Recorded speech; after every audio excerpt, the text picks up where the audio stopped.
More now from champion grower Randy Dowdy. You got to be a student of the crop.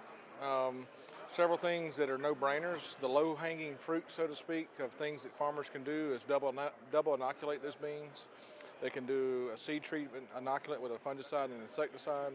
They can put an inoculant in furrow as well. Those are some big things that's happening. We want as much of that, nitrogen for free as we can get it.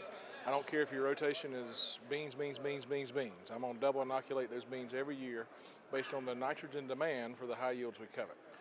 Next thing is understand that there's some significant potash and micronutrient demands for high yields.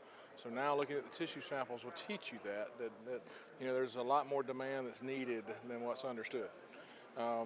Manage plant health. Make sure that we're protecting the plants from disease. We spray fungicides multiple times to try to prevent disease, but not just cure it. We don't use thresholds that the university use whatsoever on our insecticide applications. Most of those thresholds were built in the 70s for 30 and 40 bushel beans.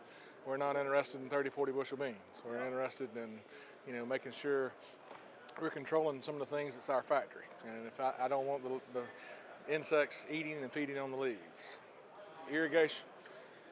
During pod fill, we want to make sure we're supplying the plant's needs. I mean, these are things that are in Nebraska that can be controlled significantly.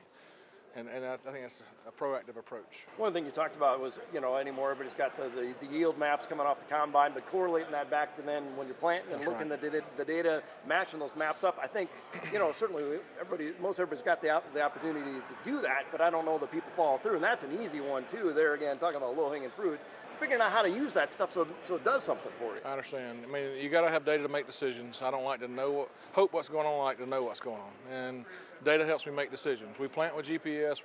We have recorded maps. That's important. Now we use the yield monitor data to understand the planting maps, understand, the soil maps, things like that. Where's yield coming from? That's the things we're looking at. One of the things that caught the attention of some people here was irrigating during the night. Right. A lot of people, I think, had some questions for you on that. That's right. Trying to cool the plant down at night. We got 75 to 80 degree nights. We need that plant to shut down, whether it's in corn or whether it's soybeans. We're trying to irrigate at night to try to make sure, number one, we're more efficient with our water. If it's 85 degrees or 100 degrees and you're putting out water, how much of it are we evaporating? If we got 20-mile-an-hour winds, how much are we losing that way as well? Weather's up next. Later, our farm family of the month.